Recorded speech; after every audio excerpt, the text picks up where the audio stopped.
ಮರಣದ ಆರಂಭವು ಕಾಲುಗಳಿಂದ ಆಗುತ್ತದೆ. 60, 70, 80+ ವರ್ಷದ ವಯಸ್ಸಿನಲ್ಲಿ ಈ ಕೆಲಸವನ್ನು ಖಂಡಿತವಾಗಿ ಮಾಡಿ. ನಮಸ್ಕಾರ ಸ್ನೇಹಿತರೆ, ನೀವು ಎಂದಾದರೂ ಗಮನಿಸಿದ್ದೀರಾ? ನಮ್ಮ ವಯಸ್ಸು ಹೆಚ್ಚಾದಂತೆ ದೇಹದ ಶಕ್ತಿಯು ನಿಧಾನವಾಗಿ ಕಡಿಮೆಯಾಗುತ್ತದೆ. ವಿಶೇಷವಾಗಿ ಕಾಲುಗಳ ಸ್ನಾಯುಗಳಲ್ಲಿ ದೌರ್ಬಲ್ಯ ಬರುವುದು, ಬೇಗನೆ ಆಯಾಸ ಮತ್ತು ನಡೆದಾಡುವಲ್ಲಿ ತೊಂದರೆಯಾಗುವುದು ಇದು ಹಿರಿಯರಿಗೆ ಸಾಮಾನ್ಯ ಸಮಸ್ಯೆಯಾಗಿದೆ. ಆದರೆ ನಿಮಗೆ ಗೊತ್ತೇ, ಇದು ಕೇವಲ ವಯಸ್ಸಿನ ಪರಿಣಾಮವಲ್ಲ. ದೇಹದಲ್ಲಿ ಕೆಲವು ಅಗತ್ಯ ವಿಟಮಿನ್ಗಳ ಕೊರತೆಯು ಇದಕ್ಕೆ ದೊಡ್ಡ ಕಾರಣವಾಗಿದೆ. ಸ್ನೇಹಿತರೆ, ಆದ್ದರಿಂದ ಇಂದಿನ ನಮ್ಮ ವಿಷಯ ಅತ್ಯಂತ ವಿಶೇಷವಾಗಿದೆ. ಹಿರಿಯರಿಗೆ ಅಗತ್ಯವಾದ 6 ವಿಟಮಿನ್ಗಳು. ಅವುಗಳು ನಮ್ಮ ಕಾಲುಗಳನ್ನು ಬಲಿಷ್ಠವಾಗಿ ಇಟ್ಟುಕೊಳ್ಳಲು ಪ್ರಮುಖ ಪಾತ್ರ ವಹಿಸುತ್ತವೆ. ನಿಮ್ಮ ಮನೆಯಲ್ಲಿ ಹಿರಿಯರು ಇದ್ದರೆ ಅಥವಾ ನೀವು ಸ್ವತಃ ಆ ವಯಸ್ಸಿನ ಹೊಸ್ತಿಲಲ್ಲಿ ನಿಂತಿದ್ದರೆ, ನಿಮ್ಮ ದೇಹವು ನಿಧಾನವಾಗಿ ಉತ್ತರ ಕೊಡಲು ಆರಂಭಿಸಿದರೆ ಈ ಮಾಹಿತಿಯು ನಿಮಗೆ ಸಂಜೀವಿನಿಯಂತೆ ಕೆಲಸ ಮಾಡುತ್ತದೆ. ಸ್ನೇಹಿತರೆ, ಈ ಮಾಹಿತಿಯನ್ನು ಕೊನೆಯವರೆಗೂ ಗಮನವಿಟ್ಟು ಕೇಳಿ, ಏಕೆಂದರೆ ನಾವು ಈ ವಿಟಮಿನ್ಗಳ ಬಗ್ಗೆ ವಿವರವಾಗಿ ಮಾತನಾಡುವುದಷ್ಟೇ ಅಲ್ಲದೆ ಅವುಗಳನ್ನು ಪ್ರಾಕೃತಿಕ ಮೂಲಗಳಿಂದ ಅಥವಾ ಪೂರಕಗಳ ಮೂಲಕ ಹೇಗೆ ಸೇವಿಸಬೇಕು ಎಂದು ತಿಳಿಸಿಕೊಡುತ್ತೇವೆ. ಹೀಗಾಗಿ ವೃದ್ಧಾಪ್ಯದಲ್ಲೂ ನೀವು ಸ್ವಾವಲಂಬಿಯಾಗಿ ಮತ್ತು ಸಕ್ರಿಯವಾಗಿ ಇರಬಹುದು. ಕಥೆಯು ಅಸಾಮಾನ್ಯ ಹಿರಿಯನಿಂದ ಆರಂಭವಾಗುತ್ತದೆ. ಅವನಿಗೆ ಪ್ರತಿದಿನ ನಡೆದಾಡುವಲ್ಲಿ ತೊಂದರೆಯಾಗುತ್ತದೆ. ಅವನು ಒಂದು ಕಾಲದಲ್ಲಿ ಅತ್ಯಂತ ಸಕ್ರಿಯನಾಗಿದ್ದನು. ಬೆಳಗ್ಗೆಯ ನಡಿಗೆ, ದಿನವಿಡೀ ಓಡಾಟ, ಸಂಜೆ ಸ್ನೇಹಿತರೊಂದಿಗೆ ಸಮಯ ಕಳೆಯುವುದು. ಆದರೆ ಈಗ ಕೇವಲ ಸ್ವಲ್ಪ ದೂರ ನಡೆದರೂ ಕಾಲುಗಳಲ್ಲಿ ಆಯಾಸ, ನಡುಗು ಮತ್ತು ಸ್ನಾಯುಗಳಲ್ಲಿ ನೋವು ಅನುಭವಿಸುತ್ತಿದ್ದಾನೆ. ಇದು ಏಕೆ ಆಗುತ್ತದೆ? ಏಕೆಂದರೆ ವಯಸ್ಸು ಹೆಚ್ಚಾದಂತೆ ನಮ್ಮ ದೇಹದಲ್ಲಿ ಕೆಲವು ವಿಟಮಿನ್ಗಳ ಪ್ರಮಾಣ ಕಡಿಮೆಯಾಗುತ್ತದೆ. ಅವುಗಳು ಮೂಳೆಗಳು, ಸ್ನಾಯುಗಳು ಮತ್ತು ನರಗಳ ಕಾರ್ಯಕ್ಕೆ ಅಗತ್ಯವಾಗಿವೆ. ಆದರೆ ಭಯಪಡುವ ಅಗತ್ಯವಿಲ್ಲ. ನೀವು ಸಮಯಕ್ಕೆ ಈ ಪೋಷಕಾಂಶಗಳ ಕೊರತೆಯನ್ನು ಗುರುತಿಸಿ ಅವುಗಳನ್ನು ಸರಿಯಾದ ರೀತಿಯಲ್ಲಿ ನಿಮ್ಮ ದೈನಂದಿನ ಜೀವನದಲ್ಲಿ ಸೇರಿಸಿಕೊಂಡರೆ ಈ ಸಮಸ್ಯೆಗಳನ್ನು ಬಹುಪಾಲು ತಡೆಯಬಹುದು. ಸ್ನೇಹಿತರೆ, ಅದಕ್ಕೂ ಮೊದಲು ನನ್ನದೊಂದು ಕಳಕಳಿಯ ವಿನಂತಿ. ಎಷ್ಟೋ ಜನ ವಿಡಿಯೋ ನೋಡುತ್ತೀರಿ, ಆದರೆ ಲೈಕ್ ಮಾಡುವುದನ್ನು ಮರೆತು ಬಿಡುತ್ತೀರಿ. ದಯವಿಟ್ಟು ಲೈಕ್ ಮಾಡಿ, ನಿಮ್ಮ ಅನಿಸಿಕೆ ಅಭಿಪ್ರಾಯಗಳನ್ನು ಕಮೆಂಟ್ ಮಾಡುವ ಮೂಲಕ ತಿಳಿಸಿ. ವಿಟಮಿನ್ ಡಿ ಸೂರ್ಯನಿಂದ ದೊರೆಯುವ ಜೀವದಾಯಿ ಘಟಕ. ಹೇಗೆ ಸೂರ್ಯನ ಮೊದಲ ಕಿರಣ ಭೂಮಿಯನ್ನು ಬೆಳಗಿಸುತ್ತದೆಯೋ ಹಾಗೆಯೇ ವಿಟಮಿನ್ ಡಿ ನಮ್ಮ ದೇಹದ ಮೂಳೆಗಳು ಮತ್ತು ಸ್ನಾಯುಗಳಿಗೆ ಶಕ್ತಿ ನೀಡುತ್ತದೆ. ಇದನ್ನು ಸನ್ಶೈನ್ ವಿಟಮಿನ್ ಎಂದು ಕರೆಯುತ್ತಾರೆ ಮತ್ತು ಇದರ ಮುಖ್ಯ ಕಾರ್ಯವು ದೇಹದಲ್ಲಿ ಕ್ಯಾಲ್ಸಿಯಂ ಅನ್ನು ಹೀರಿಕೊಳ್ಳುವುದು. ವಿಟಮಿನ್ ಡಿ ಕೊರತೆಯಾದರೆ ಮೂಳೆಗಳು ದುರ್ಬಲವಾಗುತ್ತವೆ, ಕೀಲುಗಳಲ್ಲಿ ನೋವು ಆರಂಭವಾಗುತ್ತದೆ ಮತ್ತು ನಡೆಯುವುದು ಕಷ್ಟವಾಗುತ್ತದೆ. ಆದ್ದರಿಂದ ಪ್ರತಿದಿನ ಬೆಳಗ್ಗೆ ಅಥವಾ ಸಂಜೆ ಕನಿಷ್ಠ 20 ರಿಂದ 30 ನಿಮಿಷಗಳ ಕಾಲ ಸೂರ್ಯನ ಬೆಳಕಿನಲ್ಲಿ ಕುಳಿತುಕೊಳ್ಳುವುದು ಅತ್ಯಗತ್ಯ. ಗಮನಿಸಿ, ಸೂರ್ಯನ ಬೆಳಕು ನಿಮ್ಮ ಬೆನ್ನು, ಸೊಂಟ ಮತ್ತು ಕಾಲುಗಳಿಗೆ ನೇರವಾಗಿ ತಲುಪಬೇಕು. ಇದರಿಂದ ನಿಮ್ಮ ದೇಹಕ್ಕೆ ಪೂರ್ಣ ಪ್ರಯೋಜನ ಸಿಗುತ್ತದೆ. ಇದಲ್ಲದೆ ಮೊಟ್ಟೆಯ ಹಳದಿ ಭಾಗ, ಹಾಲು ಮತ್ತು ಮೀನುಗಳಂತಹ ಆಹಾರಗಳು ವಿಟಮಿನ್ ಡಿಯ ಉತ್ತಮ ಮೂಲಗಳು. ಹಿರಿಯರಿಗೆ ಇದರ ಅಗತ್ಯವು ಪ್ರತಿದಿನ ಸುಮಾರು 800 ರಿಂದ 1000 ಯೂನಿಟ್ಗಳು. ನಿಮ್ಮ ಆಹಾರ ಅಥವಾ ಸೂರ್ಯನ ಬೆಳಕಿನಿಂದ ಈ ಪ್ರಮಾಣ ಪೂರೈಸದಿದ್ದರೆ ವೈದ್ಯರ ಸಲಹೆಯಂತೆ ಪೂರಕಗಳನ್ನು ಸೇವಿಸುವುದು ಬುದ್ಧಿವಂತಿಕೆಯ ಕ್ರಮ. ವಿಟಮಿನ್ ಬಿ12 ನರಗಳ ರಕ್ಷಕ. ವಯಸ್ಸು ಹೆಚ್ಚಾದಂತೆ ನರಗಳು ದುರ್ಬಲವಾಗುತ್ತವೆ. ನಿಮ್ಮ ದೇಹದ ಸಮತೋಲನ ಕೆಟ್ಟು ಹೋಗುತ್ತದೆ. ಇಲ್ಲಿ ಬರುತ್ತದೆ ವಿಟಮಿನ್ ಬಿ12. ಇದು ನರಗಳ ಆರೋಗ್ಯ ಮತ್ತು ಸ್ನಾಯುಗಳ ಕಾರ್ಯಕ್ಕೆ ಬೆಂಬಲ ನೀಡುತ್ತದೆ.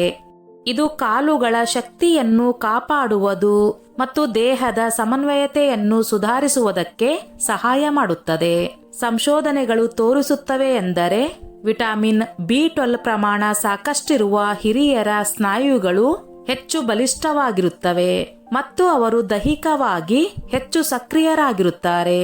ವಿಟಮಿನ್ ಬಿ12 ಮುಖ್ಯವಾಗಿ ಮಾಂಸಾಹಾರಿ ಆಹಾರಗಳಲ್ಲಿ ಕಂಡುಬರುತ್ತದೆ. ಮೊಟ್ಟೆ, ಮಟನ್, ಚಿಕನ್, ಮೀನು ಮತ್ತು ಹಾಲು. ಶಾಕಾಹಾರಿಗಳಿಗೆ ಧಾನ್ಯಗಳು ಅಥವಾ ಪೂರಕಗಳು ಒಂದು ಆಯ್ಕೆಯಾಗಬಹುದು. ಸಾಮಾನ್ಯ ವ್ಯಕ್ತಿಗೆ ಪ್ರತಿದಿನ 2.4 ಮೈಕ್ರೋಗ್ರಾಂ ವಿಟಮಿನ್ ಬಿ12 ಅಗತ್ಯ. ಆದರೆ ಹಿರಿಯರಲ್ಲಿ ಇದರ ಹೀರಿಕೊಳ್ಳುವಿಕೆ ಕಡಿಮೆಯಾಗುತ್ತದೆ. ಆದ್ದರಿಂದ ವೈದ್ಯರು ಸಾಮಾನ್ಯವಾಗಿ 500ರಿಂದ 1000 ಮೈಕ್ರೋಗ್ರಾಂ ಡೋಸ್ಗಳನ್ನು ಶಿಫಾರಸು ಮಾಡುತ್ತಾರೆ. ಒಂದು ವಿಶೇಷ ಸಂಗತಿ, ದೇಹದಲ್ಲಿ ವಿಟಮಿನ್ ಬಿ12 ಹೀರಿಕೊಳ್ಳುವಿಕೆಯ ದರ ಕೇವಲ 1% ಮಾತ್ರ. ಆದ್ದರಿಂದ ಹೆಚ್ಚು ಪ್ರಮಾಣದಲ್ಲಿ ಸೇವಿಸುವುದು ಅತ್ಯಗತ್ಯ. ಆದರೆ ನೆನಪಿರಲಿ, ವೈದ್ಯರ ಸಲಹೆ ಇಲ್ಲದೆ ಯಾವುದೇ ಪೂರಕವನ್ನು ಆರಂಭಿಸಬೇಡಿ. ವಿಟಮಿನ್ ಬಿ12 ಕೊರತೆಯ ಲಕ್ಷಣಗಳು: ಆಯಾಸ ಮತ್ತು ದೌರ್ಬಲ್ಯ, ಉಸಿರಾಟದಲ್ಲಿ ತೊಂದರೆ, ತಲೆ ಸುತ್ತು, ಚರ್ಮದ ಬಣ್ಣ ಹಳದಿಯಾಗುವುದು, ಹಸಿವು ಕಡಿಮೆಯಾಗುವುದು, ತೂಕ ಕಡಿಮೆಯಾಗುವುದು, ಮಲಬದ್ಧತೆ ಅಥವಾ ಅತಿಸಾರ, ನರತಂತ್ರಕ್ಕೆ ಸಂಬಂಧಿಸಿದ ಸಮಸ್ಯೆಗಳು. ಶಾಕಾಹಾರಿಗಳಲ್ಲಿ ವಿಟಮಿನ್ ಬಿ12 ಕೊರತೆ ಹೆಚ್ಚು ಕಂಡುಬರುತ್ತದೆ, ಏಕೆಂದರೆ ಇದು ಮುಖ್ಯವಾಗಿ ಮಾಂಸ, ಮೀನು ಮತ್ತು ಮೊಟ್ಟೆಗಳಲ್ಲಿ ಕಂಡುಬರುತ್ತದೆ. ಆದರೆ ಚಿಂತಿಸಬೇಡಿ, ಕೆಲವು ಶಾಕಾಹಾರಿ ಆಹಾರಗಳು ವಿಟಮಿನ್ ಬಿ12 ಕೊರತೆಯನ್ನು ದೂರ ಮಾಡಲು ಸಹಾಯ ಮಾಡಬಹುದು. 1. ಮೊಸರು. ಮೊಸರು ವಿಟಮಿನ್ ಬಿ12ನ ಉತ್ತಮ ಮೂಲವಾಗಿದೆ. ಇದು ಪ್ರೋಬಯೋಟಿಕ್ಗಳಿಂದಲೂ ತುಂಬಿರುತ್ತದೆ. ಇದು ಜೀರ್ಣಕ್ರಿಯೆಯನ್ನು ಆರೋಗ್ಯಕರವಾಗಿ ಇರಿಸುತ್ತದೆ. 2. ಬೂದಣ್ಣಿ ಅಂದರೆ ಮಶ್ರೂಮ್. ಬೂದಣ್ಣಿಯಲ್ಲಿ ವಿಟಮಿನ್ ಬಿ12 ಜೊತೆಗೆ ಅನ್ಯ ಪೋಷಕಾಂಶಗಳು ಇವೆ. ಇದು ಆಂಟಿ ಆಕ್ಸಿಡೆಂಟ್ಗಳ ಉತ್ತಮ ಮೂಲ. 3. ಬೀಟ್ರೂಟ್ ಅಂದರೆ ಚುಕಂದರ್. ಬೀಟ್ರೂಟ್ ವಿಟಮಿನ್ ಬಿ12ನ ಉತ್ತಮ ಮೂಲವಾಗಿದೆ. ಇದು ಕಬ್ಬಿಣ ಮತ್ತು ಫೋಲೇಟ್ನಿಂದಲೂ ತುಂಬಿರುತ್ತದೆ.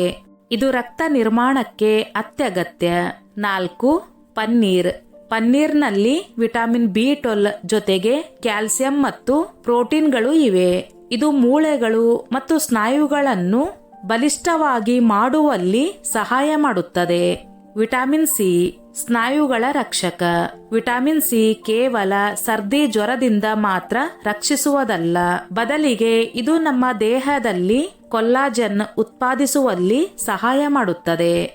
ಇದು ಮೂಳೆಗಳು, ಕೀಲುಗಳು ಮತ್ತು ಸ್ನಾಯುಗಳನ್ನು ಒಂದಕ್ಕೊಂದು ಸಂಪರ್ಕಿಸುವ ಅಂಗಗಳನ್ನು ಬಲಿಷ್ಠ ಮಾಡುತ್ತದೆ. ಹಿರಿಯರಿಗೆ ಈ ವಿಟಮಿನ್ ಸಿ ಅತ್ಯಗತ್ಯ, ಏಕೆಂದರೆ ಇದು ಸ್ನಾಯುಗಳನ್ನು ಹಾನಿಯಿಂದ ರಕ್ಷಿಸುತ್ತದೆ ಮತ್ತು ವಯಸ್ಸಿನೊಂದಿಗೆ ಸ್ನಾಯು ಮಾಂಸವು ಕುಸಿಯುವುದನ್ನು ತಡೆಯುತ್ತದೆ. ವಿಟಮಿನ್ ಸಿಯ ಉತ್ತಮ ಮೂಲಗಳು: ನೆಲ್ಲಿಕಾಯಿ, ಆರೆಂಜ್, ನಿಂಬೆಹಣ್ಣು, ಗುವಾ ಮತ್ತು ಶಿಮ್ಲಾ ಮೆಣಸಿನಕಾಯಿ. ಪ್ರತಿದಿನ 75ರಿಂದ 90 ಮಿಲಿಗ್ರಾಂ ಸಾಕಷ್ಟು. ಕೇವಲ 1 ಅಥವಾ 2 ನೆಲ್ಲಿಕಾಯಿ ತಿನ್ನುವುದರಿಂದಲೇ ಈ ಪ್ರಮಾಣ ಪೂರೈಸಬಹುದು.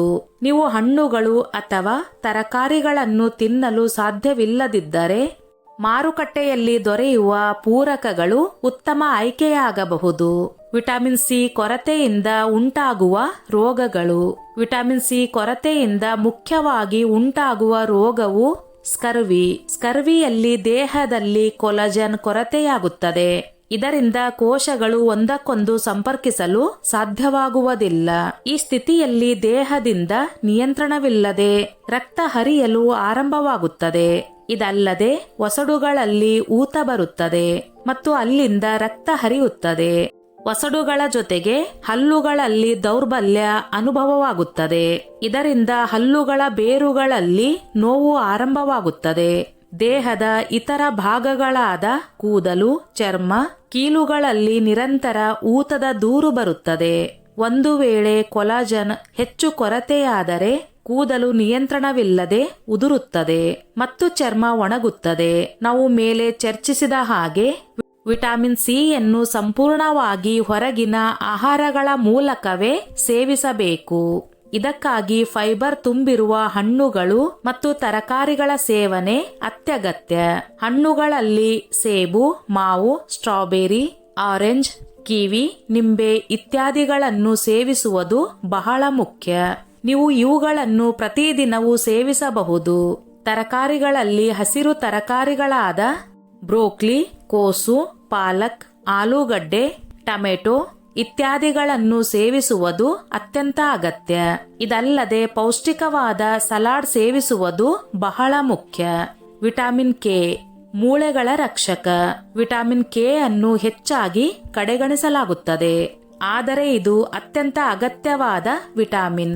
ಇದು ದೇಹದಲ್ಲಿ ಕ್ಯಾಲ್ಸಿಯಂನ ಸರಿಯಾದ ವಿತರಣೆಗೆ ಸಹಾಯ ಮಾಡುತ್ತದೆ ಮತ್ತು ಮೂಳೆಗಳನ್ನು ಬಲಿಷ್ಠ ಮಾಡುತ್ತದೆ.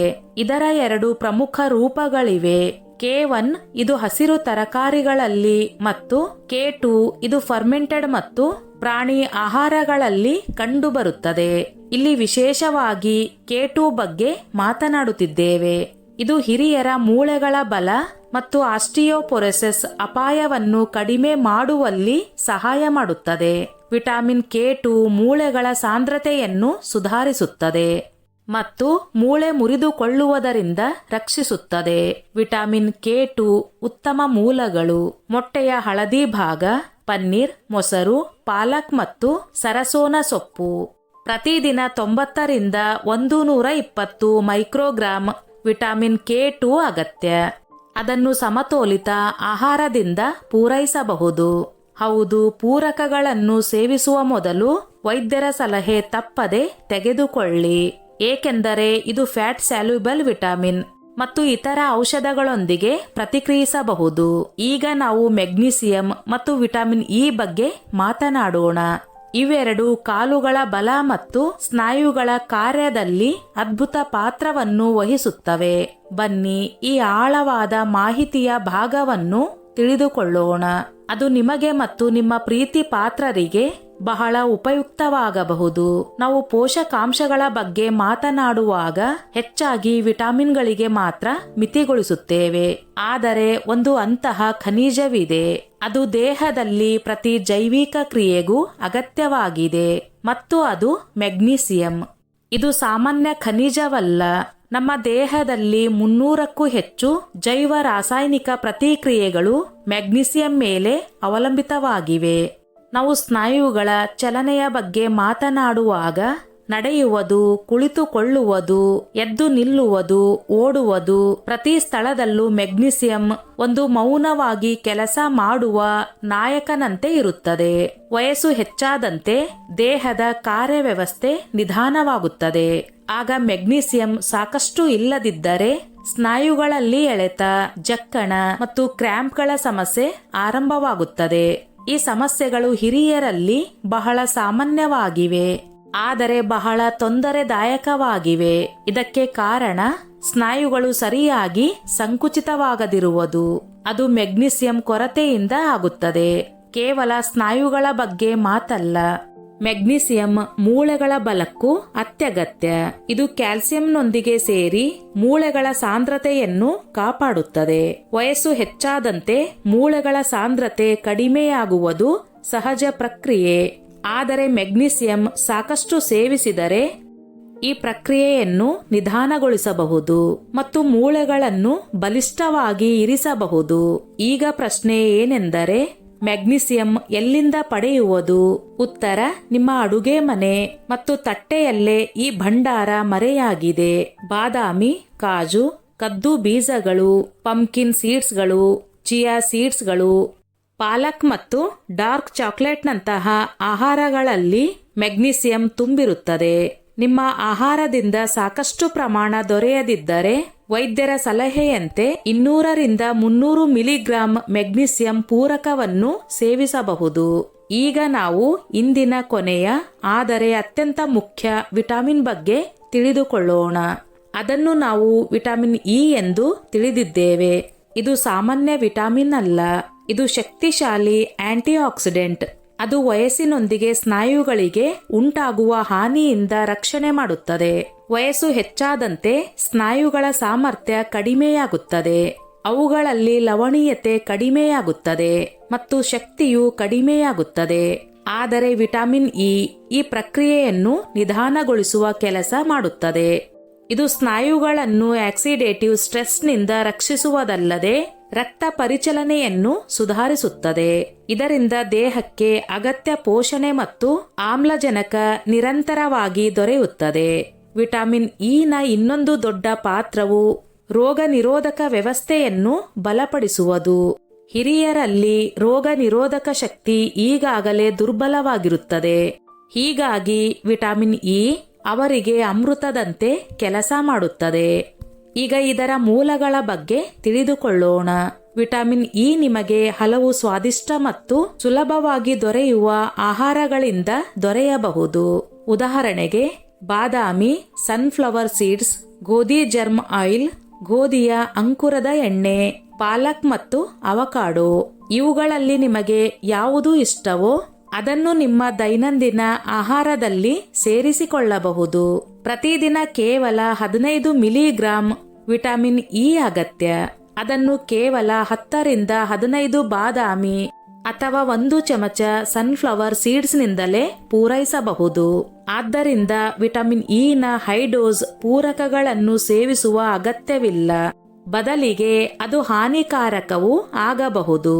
ಏಕೆಂದರೆ ಇದು ಫ್ಯಾಟ್ ಸ್ಯಾಲ್ಯೂಬಲ್ ವಿಟಮಿನ್ ಮತ್ತು ದೇಹದಲ್ಲಿ ಸಂಗ್ರಹಿಸಬಹುದು. ಹೆಚ್ಚು ಪ್ರಮಾಣದಲ್ಲಿ ಸೇವಿಸಿದರೆ ಅದು ವಿಷಕಾರಿ ಪರಿಣಾಮ ಬೀರುತ್ತದೆ. ಅದನ್ನು ನಾವು ಟಾಕ್ಸಿಸಿಟಿ ಎಂದು ಕರೆಯುತ್ತೇವೆ. ಆದ್ದರಿಂದ ಈ ಪೋಷಕಾಂಶಗಳನ್ನು ನಮ್ಮ ಆಹಾರದಿಂದಲೇ ಪಡೆಯುವುದು ಅತ್ಯಂತ ಅಗತ್ಯ ಮತ್ತು ಕೇವಲ ವೈದ್ಯರ ಸಲಹೆಯ ಮೇರೆಗೆ ಮಾತ್ರ ಪೂರಕಗಳನ್ನು ಬಳಸಿ. ಈಗ ನಾವು ಎಲ್ಲ ಅಗತ್ಯ ವಿಟಮಿನ್ಗಳು ಮತ್ತು ಖನಿಜಗಳ ಬಗ್ಗೆ ಮಾತನಾಡಿದ ನಂತರ ಇವೆಲ್ಲ ಒಟ್ಟಾಗಿ ಹಿರಿಯರ ಕಾಲುಗಳಿಗೆ ಶಕ್ತಿ ಮತ್ತು ಸ್ಥಿರತೆಯನ್ನು ಹೇಗೆ ನೀಡುತ್ತವೆ ಎಂದು ಒಂದು ನೋಟ ನೋಡೋಣ.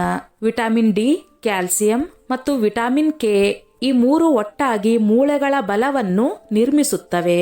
ಅದು ಪ್ರತಿ ಹಿರಿಯರಿಗೆ ಮೂಲಭೂತ ಅಗತ್ಯ. ಇನ್ನೊಂದು ಬದಿಯಲ್ಲಿ ವಿಟಮಿನ್ ಬಿ12, ವಿಟಮಿನ್ ಸಿ, ಮೆಗ್ನೀಸಿಯಂ ಮತ್ತು ವಿಟಮಿನ್ ಇ ಇವೆಲ್ಲ ಸ್ನಾಯುಗಳ ಕಾರ್ಯವ್ಯವಸ್ಥೆಯನ್ನು ಕಾಪಾಡುತ್ತವೆ. ಅವುಗಳನ್ನು ಸರಿಯಾಗಿ ಇರಿಸುತ್ತವೆ ಮತ್ತು ಚೇತರಿಕೆಗೆ ಸಹಾಯ ಮಾಡುತ್ತವೆ. ನೀವು ಈ ಎಲ್ಲಾ ಪೋಷಕಾಂಶಗಳನ್ನು ನಿಮ್ಮ ದೈನಂದಿನ ಆಹಾರದಲ್ಲಿ ಸೇರಿಸಿಕೊಂಡರೆ ನಿಮ್ಮ ಕಾಲುಗಳ ಶಕ್ತಿ ಮಾತ್ರವಲ್ಲದೆ ಹಿರಿಯರಲ್ಲಿ ಬೀಳುವ ಅಪಾಯ ಕೂಡ ಕಡಿಮೆಯಾಗುತ್ತದೆ ಮತ್ತು ಅವರು ತಮ್ಮ ಜೀವನದ ಸ್ವಾತಂತ್ರ್ಯವನ್ನು ಕಾಪಾಡಿಕೊಳ್ಳಬಹುದು. ಸ್ನೇಹಿತರೆ, ಈ ನನ್ನ ಮಾಹಿತಿ ನಿಮಗೆ ಇಷ್ಟವಾಗಿದ್ದಲ್ಲಿ ದಯವಿಟ್ಟು ಶೇರ್ ಮಾಡಿ, ಲೈಕ್ ಮಾಡಿ ಮತ್ತು ಸಬ್ಸ್ಕ್ರೈಬ್ ಮಾಡಿ.